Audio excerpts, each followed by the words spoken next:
बिस्मिल्लाहिर्रहमानिर्रहीम, अस्सलाम वालेकुम। मैं हूं फयाज़ महमूद और आप देख रहे हैं फयाज़ महमूद यूट्यूब चैनल। और आज हम बात करेंगे रईस डिलीवरी बॉय कत्ल केस की। गुज़श्ता कुछ दिनों से मैं इस केस पे बात नहीं कर पा रहा था। वैसे ओवरऑल ही मैं कुछ आप लोगों से मुखातिब नहीं हो पा रहा, उसकी वजह कुछ अपनी मसरूफियात हैं। लेकिन आज हम बात कर लेते हैं रईस कत्ल केस की।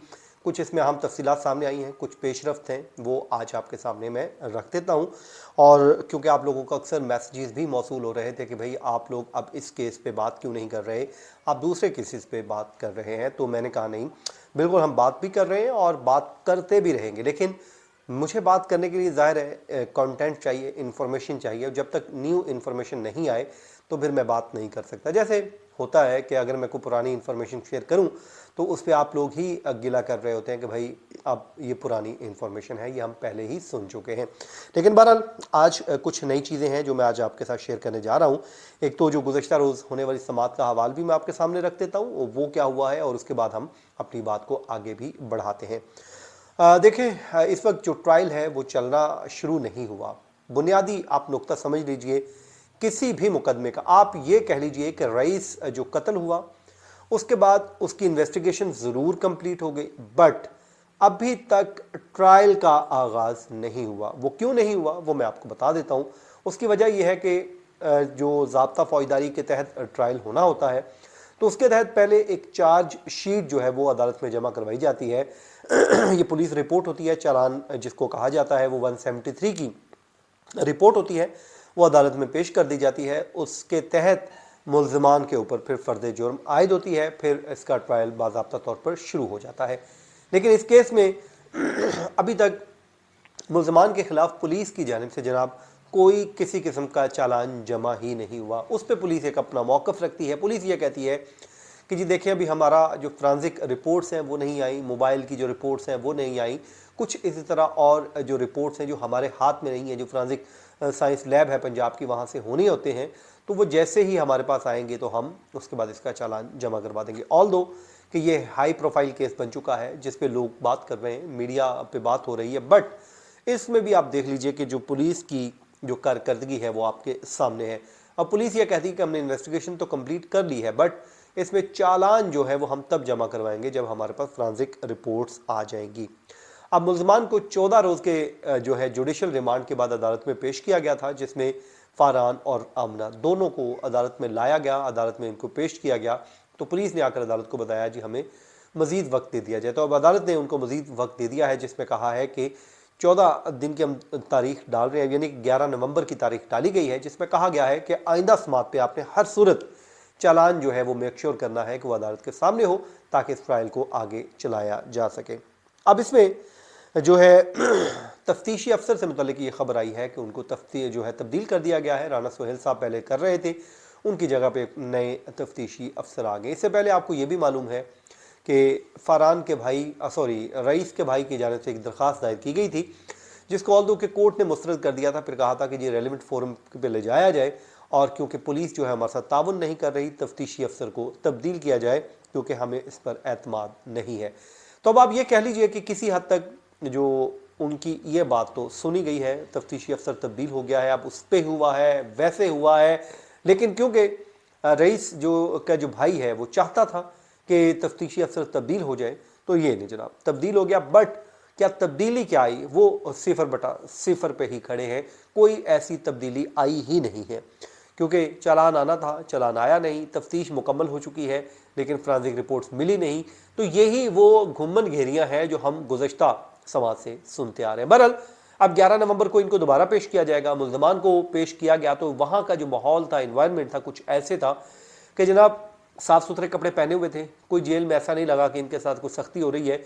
आमना की तबीयत भी बिल्कुल ठीक ठाक थी, ज़बरदस्त थी। ये बताया जाता है वहाँ पर, जो हमारे दोस्त अहबाब हैं वो बताते हैं कि भाई बिल्कुल ठीक थी, ऐसा कोई मसला नहीं था। क्योंकि पहले शायद सकलैन साहब के साथ मैंने वीडियो की थी तो जिसमें हमने बताया था कि उसको शायद बीमार हुई है या उसकी तबीयत ख़राब हुई है, लेकिन ये रूटीन का मैटर है। ज़ाहिर आप एक जो है आज़ाद लाइफ गुजार रहे और अचानक आप जेल चले जाएँ तो फिर वहाँ पर ऐसे छोटा मोटा काम तो होता ही रहता है। लेकिन बहरहाल ये है कि बिल्कुल ठीक है, ऐसी कोई बात नहीं है। और उसके बाद जो है अब आमना की हम शक्ल बहन आई है। जो रिपोर्टर्स वहाँ पर बताते हैं वो कहते हैं यार बिल्कुल उसकी हम शक्ल थी, बिल्कुल ऐसे लगती थी जैसे आमना, यानी कि आप आमना को छुपा लें, उसे सामने खड़ा कर ले तो यूँ लगेगा आमना है।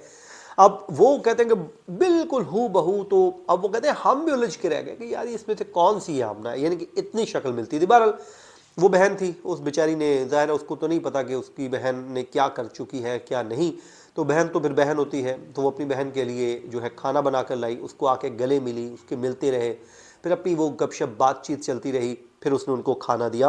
तो ये वो रूटीन की चीज़ें होती हैं जो अदालत में आम तौर पे मुल्ज़मान करते हैं कि उनके फैमिली आ जाती है, वहाँ पे उनसे मुलाकातें होती हैं, उनके लिए घर से कुछ बना के ले आते हैं या खाना पीना कुछ ले आते हैं, या कपड़े वगैरह अगर चेंज देने हो तो वो भी सब कुछ ला कर दे दिया जाता है। बाकी जो फ़रहान और आमना से मुतल्लिक़ ख़बरें चल रही थी तो वो मेरे ख्याल में बिल्कुल उनमें कुछ सदाकत नहीं है, और वो अभी भी एक दूसरे के साथ खड़े हैं और मियाँ और बीवी की तरह वो अपना जो है वो बिल्कुल वो कोर्ट में आए और बिल्कुल नॉर्मल बिहेव कर रहे थे।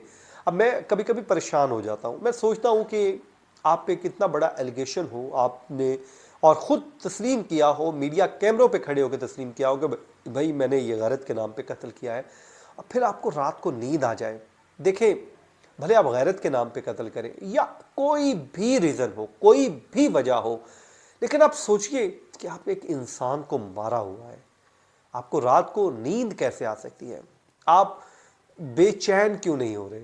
हम तो को अल्लाह माफ़ करे कुछ छोटी सी सर हमसे हो जाए गलती तो अंदर से एक बेचैनी रहती है, परेशानी रहती है, अपसेट रहते हैं, अल्लाह ताला से माफ़िया मांगते हैं कि हमसे क्या गलती हो गई है।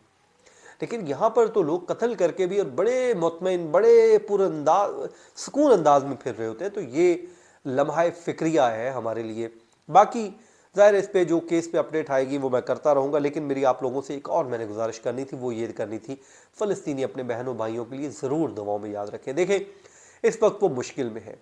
हाँ, असूल तो ये है कि जिस तरह अमेरिका या दीगर ममालिक अपने मुल्क के इसराइल के साथ खड़े हुए हैं, तो हमारे मुस्लिम ममालिक को भी खड़े होना चाहिए था। और हम लोग जो हैं, हम तो कुछ नहीं कर सकते, ज़ाहिर है हमारी तो गवर्नमेंट ने जो करना है वो करना है, तो अब हम क्या कर सकते हैं? हम एक अपने ईमान का जो कमज़ोर तरीन, वो कहते हैं ना, जो होता है वो होता है कि आप दिल में बुरा जाने, तो कम से कम हम आवाज़ तो बुलंद कर सकते हैं, उनके लिए आवाज़ तो उठा सकते हैं, उनके लिए दुनिया के ज़मीर को तो झंझोड़ सकते हैं। क्योंकि देखिए, रोज़े क़यामत वो कहते हैं ना, दो अतराफ़ पे लोग खड़े होंगे, एक वो होंगे जो इज़राइल को इस टाइम सपोर्ट कर रहे हैं, और एक वो होंगे जो फ़लस्तीन के साथ खड़े होंगे या उसके हक़ में हम लड़ रहे होंगे। तो आप अपना नाम कम अज़ कम इधर फ़लस्तीन वालों के नाम के साथ ज़रूर लिखवा लीजिए कि कल को जब कॉल हो, बुलाया जाए रोज़े क़यामत, तो आपका जो नाम है इन लोगों के साथ ज़रूर आए, और दुआओं में इनको याद रखिए, वो वाकई बेचारे बहुत मुश्किल में हैं। मेरी दुआ है अल्लाह ताला उनके मुश्किलात को आसान फरमाए, उनको आज़ादी नसीब फरमाए, उनको फ़तह नसीब फरमाए, और हम मुसलमानों को ये तौफ़ीक अता फरमाए कि हम उनकी आज़ादी जो है छीन कर उनको वापस ले दें। मुझे दीजिए इजाज़त, अपनी दुआओं में याद रखें। अल्लाह ने के बाद।